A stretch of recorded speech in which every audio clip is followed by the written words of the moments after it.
Welcome to Techie Leopard channel. In today's video, I'm going to show you how to add a split screen effect in Premiere Pro. For this effect to work, you must have two clips stacked on the timeline like this. First, highlight the top clip, then click on Effect Controls. Modify the position value to move the clip to the right. Now go to Effects, search for Crop, and add it to the top video. Under Effect Controls, adjust the left crop to remove the unwanted part of the video. Then play with the position controls to bring the subject back into the frame. Next, highlight your bottom clip and modify the position controls to center your subject within the frame. To separate the two clips with a line, select the pen tool.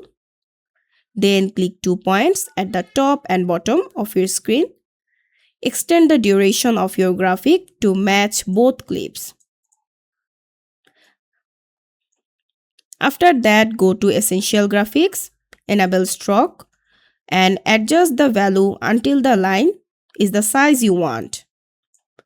And that's it. I hope this video was helpful. If it was, please give it a thumbs up and don't forget to subscribe.